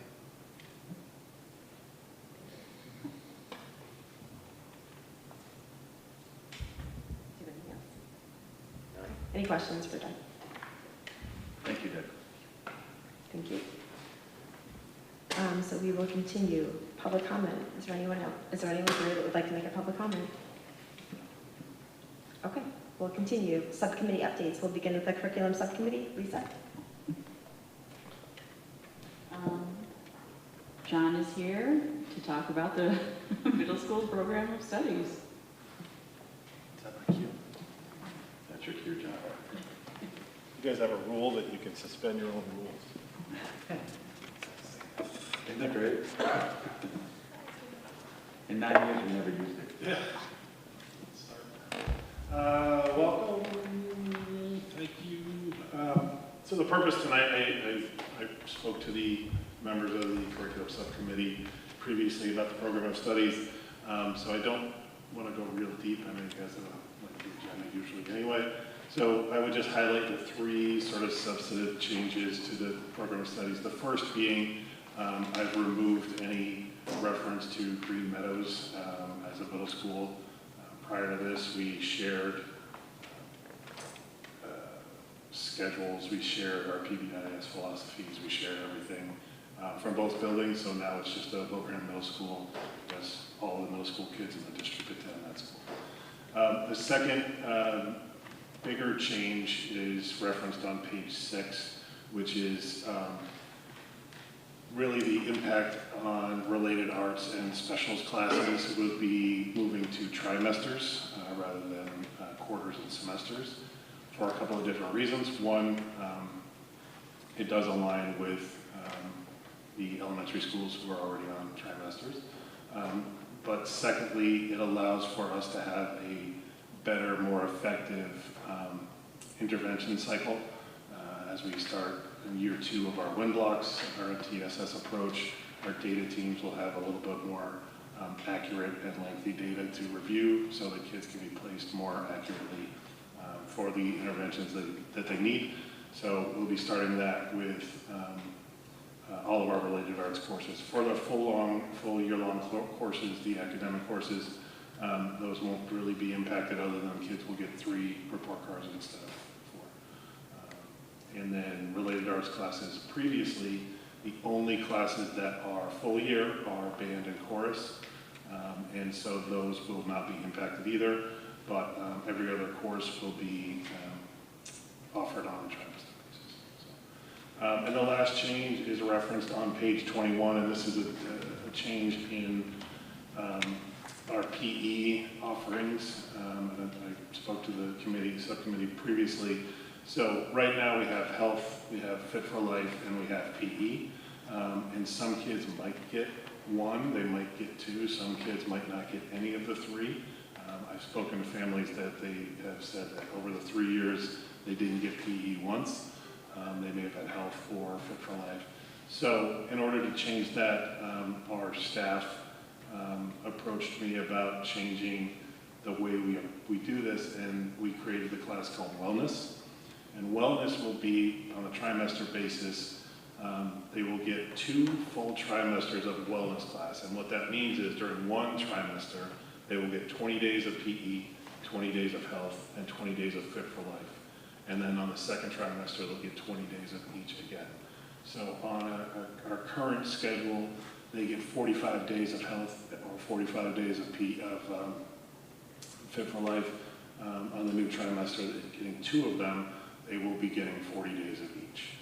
Every kid will have the same experience. Every kid will get wellness. So we don't have the missing pieces of kids not having learned the same things. So I think that's the 3 staff members, Mr. Delia, Ms. DiMaggio now, that she's married, and Ms. DeRoche did a great job. They're still working, obviously, but I think that's the approach of thinking differently and moving in a direction where it impacts all kids. So those are the 3 major changes for the 25-26 school program studies.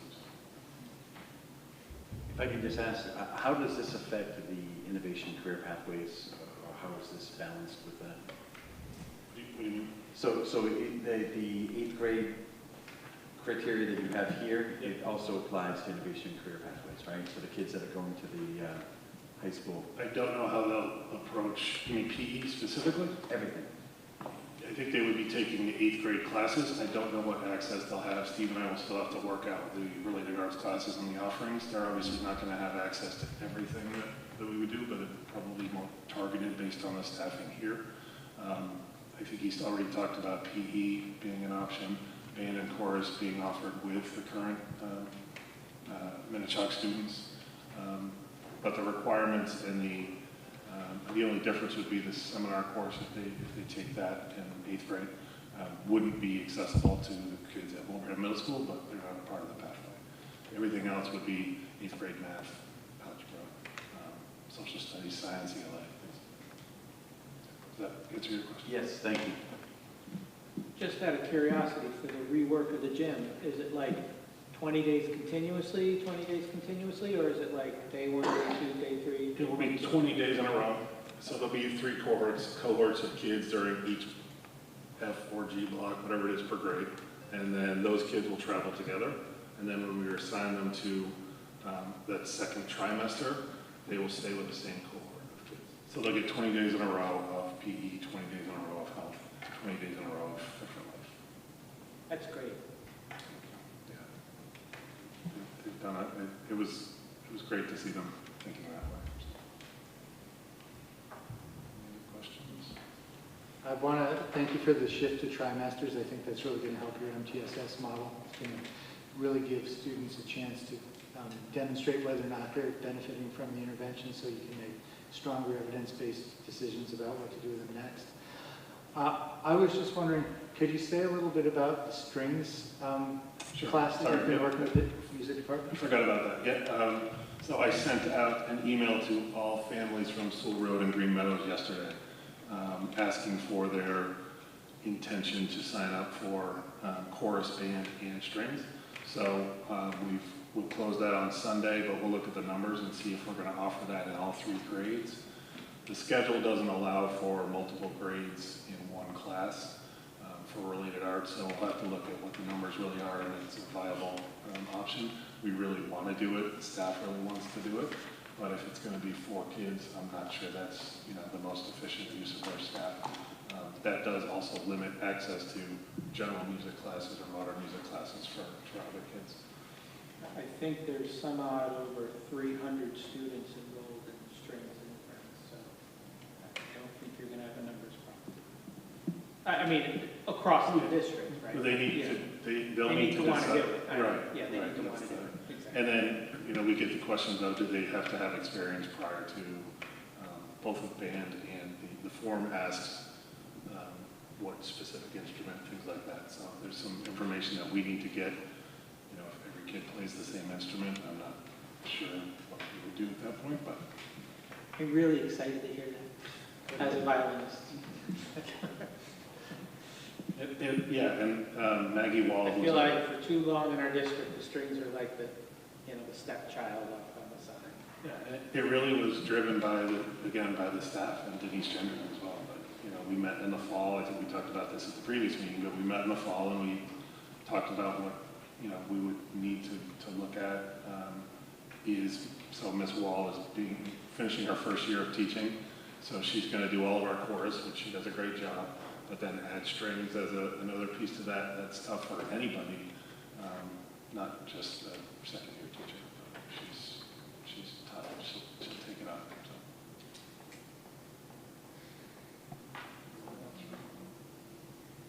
I appreciate the advocacy for the health and air quality for our building, and the continued advocacy for doors that don't have holes in them would also be helpful in the process. Do I make, I guess I make a motion to accept the middle school program of studies for the 25-26 school year. Okay, questions or discussion? All in favor? Aye. Is anyone opposed? Okay, motion carries 6-0. Thank you so much. Thank Have you a all. great rest of your year. Have a good night. Okay, so Thank you, John. we'll move on to the planning committee. We do not have a date set for our next meeting. Yeah. We don't? We do, right? We do not. We do not. Oh, okay. Okay, so we'll move on to the Finance, Operations, and Technology Subcommittee. Sean? There's nothing new to report. I did want to say Jay Hasselberg is on the school committee now in Belchertown. And he was going through the charter course. Do you remember that class that we all went through? And he got a letter that states from DESE, on DESE letterhead, actually, you go to DESE to get it, where it explains that as a regional school district, the towns have to put whatever number we give them, and they can say vote yes or vote no, but they cannot edit our number, change our number, substitute our number, put their own number up there. So I've been sharing that with different people in the town. I think this is something that we've been waiting for a while, and hopefully we can all have conversations with people involved just to make sure that we're following the law in the budget season that we hit next year. Is there going to be I know you discussed having a wrap-up meeting before the end of the year to kind of go over this year and kind of... Yeah, just to kind of talk about what we've done and what we can do better and stuff like that. We might push that off to September, as in the membership's not changing. So I was just thinking, you know, I can make some calls to see if people are interested. If not, we can just have it in September to kick off, you know, what did we do right, what did we do wrong, and what should we do in the future. Sean, can you share that document with me? Yeah. Maybe the rest of the committee? John, I know you have it, right? I've already been getting questions from various public officials about the document. I guess it also calls into question what degree of vote from the town meeting you need to pass the school budget. Yeah. And I think they're already having their attorneys review it. So I want to have the chance to read it and look at it myself, because I have a feeling we're going to be hearing a lot about it. Right. It's referenced in numerous places. I saw the email that Jake sent as well, but it is also part of your regional agreement. It is also part of the underlying statute, which I think is the most important document to share. So I think that the most helpful document I could provide for you is probably just the citation to Mass General Law.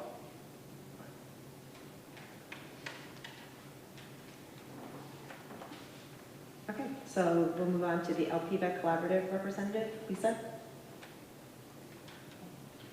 We were supposed to have a meeting last night, but then not enough people showed up for a quorum, so we're having a meeting next week.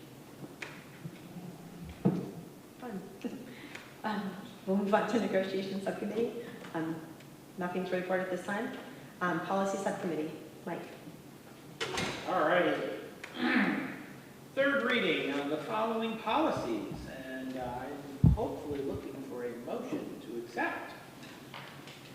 So moved. No, you gotta wait till I read them. I appreciate the enthusiasm. You gotta wait till we read them. Okay. EEA, Student Transportation Services. EEAA, Walkers and Riders. ECAF, Security Cameras in Schools.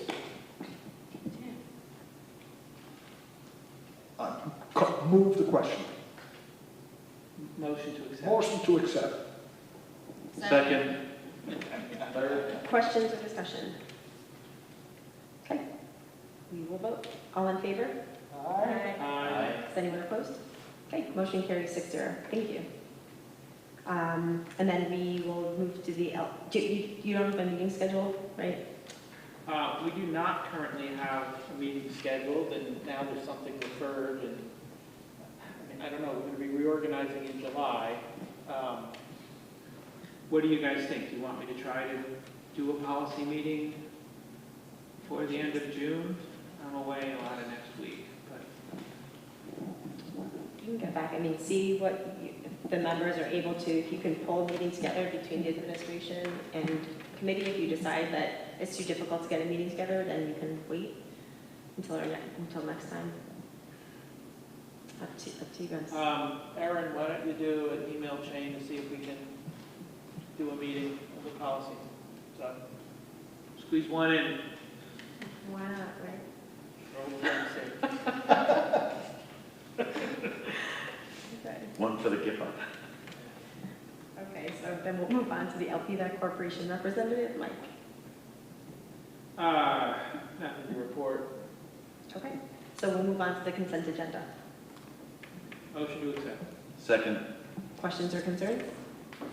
Okay, all in favor? Aye. Aye. Is anyone opposed? Okay, motion carries 6-0. We'll move on to the superintendent's update. Thank you. Our June 1st enrollment was 2,867 students. That's 4 fewer than we had last month.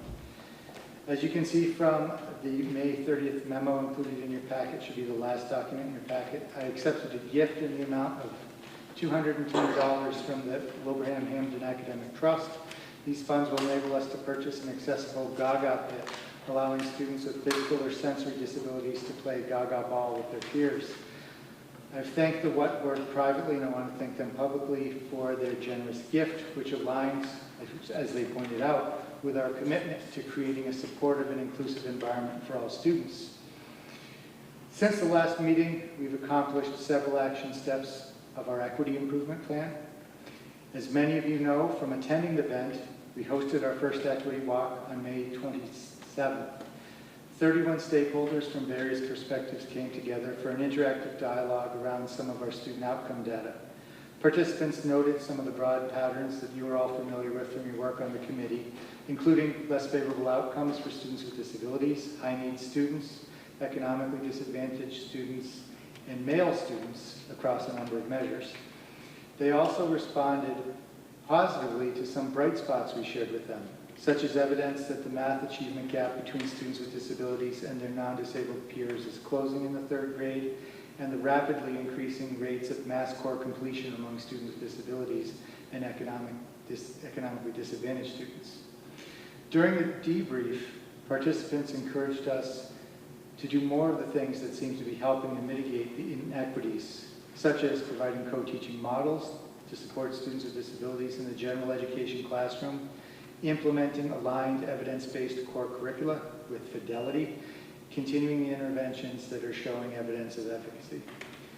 They recommended paying greater attention to the social and emotional needs of students, perhaps through proactively offering services to students who could benefit from additional counseling and/or behavioral supports, and doing more to help the larger community understand the impact of various mental health issues on our students. They also pushed us to examine the beliefs and expectations we have for certain groups of students, and how these may serve to perpetuate some of the patterns found in our data. Speaking of patterns in the data, one person asked, wouldn't it be great if this didn't make sense? In other words, wouldn't it be great if we had absolutely no expectation that some students and some groups of students would have less success in school than others? I think it would indeed be great. We have more than 50 years of research into Pygmalion effects, which is the relationship between teacher expectations and student performance. One of the original studies of this phenomenon found that if a researcher told teachers of a randomly selected group of students that they would bloom during the course of the year, those students had measurably higher IQs than their classmates by the end of the year, even though there was nothing different other than what the teacher was told about them. The opposite is also true. Lower expectations beget lower achievement.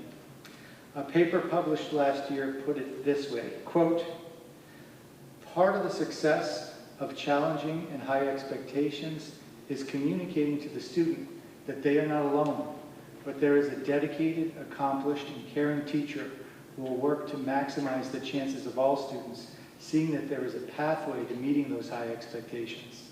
By age 8, many students have decided their rank in class, their expected performance, and their role in class. Disruptor, withdrawer, avoider, participator, complier, striver, or driver.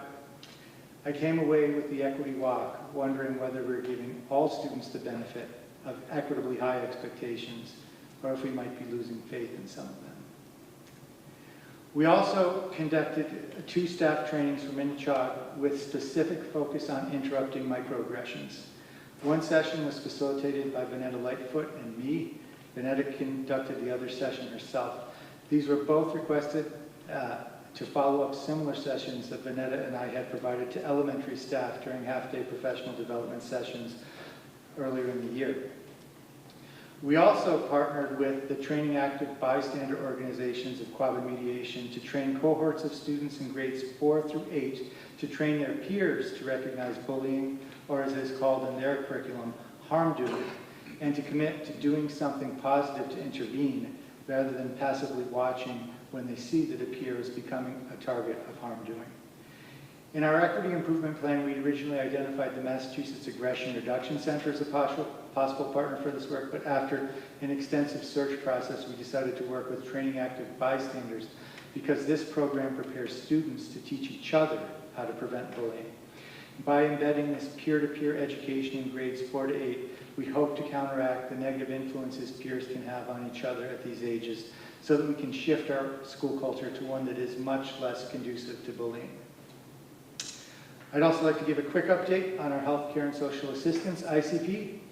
As of today, enrollment stands at 34 students, 25 of whom are 7th graders. On Monday, the ICP students had their first learning experience as a cohort. This, behind me, was a visit to the AIC Medical Simulation Lab, where students had the opportunity to interact with lifelike AI simulators that provide students with hands-on learning experiences they need to succeed in the field. This lab includes multiple infant simulators, a child simulator, and an adult simulators, including one of a birthing mother. In the picture above, you can see that some of our students are about to interact with one of the simulators. I believe this may be the one who was programmed that day to be a construction worker who fell off a ladder. We still have seats available for students who are currently in grades 7th, 8th, or 9. The feedback from this trip is very positive. I think there's a lot of excitement building around the program. So if this is something you'd like for your child, please feel free to reach out to me directly. If I can make a point about how handsome that young man is on the bottom left-hand corner is in the Mystery Machine shirt. Just want to point that out. Finally, I wanted to share an outstanding accomplishment by one of our faculty members. Nearly all of Section A and C of the May 25th Sunday Republican was filled with 8 separate stories about the impact of trauma on young people written by a Minnetonka English teacher, Patrick O'Connor. So I'll pass those around. I've never seen 2 entire sections of a newspaper dedicated to stories by one author on the same topic. And reading the stories, I immediately connected with Mr. Dickinson's entry report, specifically the finding that faculty and staff wanted professional development to understand how experiences such as trauma impact student behavior and how they can best support students who have been exposed to traumatic events. Mr. O'Connor has done so much to locate and learn from local experts on trauma. I connected him with Mr. Dixon, hoping to jumpstart his response to the desire our staff have for more training on this topic. My understanding is that he shared some local resources who, will help us get launched into this response to the need our teachers have shared with us about wanting to understand what it means when students have experienced trauma. He shared with us that one of the learnings he had that really changed his perspective is that when students experience trauma, there are observable changes to their brain structure. And so that is something that doesn't just change the next day if you take the student out of the situation. That stays with the student for a number of years. And so I think that type of information and what do you do when you have a student who's in that situation is what you found our teachers are really hungry to learn about. And so I think, seeing this report and knowing that we have someone who's done the work of finding the local experts will really help us to get a jump start on that. And that's my report.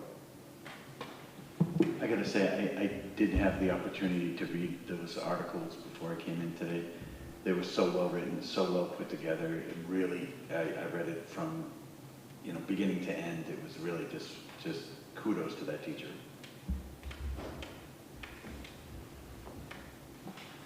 I'd just like to comment on the equity walk.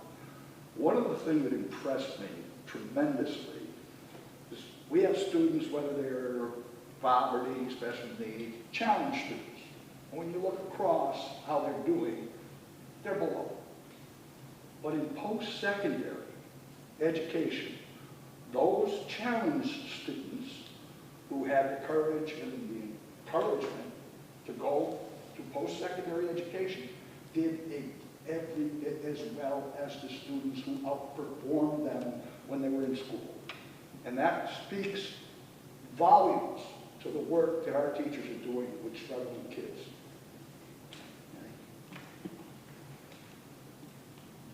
Any other comments or questions for John? Okay, thank you very much. Our next meeting is Wednesday, June 9th at 6, did we say 5:30? 5:30. Here in the IRC. July, did I say June? Sorry. So Wednesday, yes, July 9th, that's right. No time machine needed. 5:30 here in the IRC. We do have the need for executive session pursuant to Master General Law, Chapter 30A, Section 21A, to discuss strategy with respect to collective bargaining with HWEA or litigation if an open meeting may have a detrimental effect on the bargaining or litigating position of the public body, and the chair so declares. HWEA, Unit A, C, contracts. Master General Law, C, Chapter 30A, Section 21A, 3, to discuss strategy with respect to collective bargaining if an open meeting may have a detrimental effect on the bargaining position of the public body, and the chair so declares. Impact bargaining, HWEA, Unit A, Unit C, school day schedule changes relative to new transportation structure. Chapter 30A, Section 21A, 3, to discuss strategy with respect to litigations if an open meeting may have a detrimental effect on the litigating position of the public body, and the chair so declares. Demand letter for HWRC and LPVEC. Chapter 30A, Section 21A, 7, to comply with or act under the authority of any general or special law specifically Master General Law Chapter 214, Section 1B, Massachusetts Students' Records Law, Master General Law, Chapter 71, Section 34D, Massachusetts Students' Records Regulation 603, CMR 23 et sequentia, and the Family Educational Rights and Privacy Act, FERPA, 20 U.S.C. Section 1232G and 34 CFR Part 99 regarding student transfer requests. So moved. Second. Okay. Before we do roll call, I just want to let you know that we will be adjourning from executive session, not returning. Thank you very much. Have a great rest of your year. We will do roll call to move to executive session. Cheryl. Tim. Yes. Sean. Aye. Lisa. Yes. Mike. Yep. Myself, I. We're now moved to executive session, 8:16.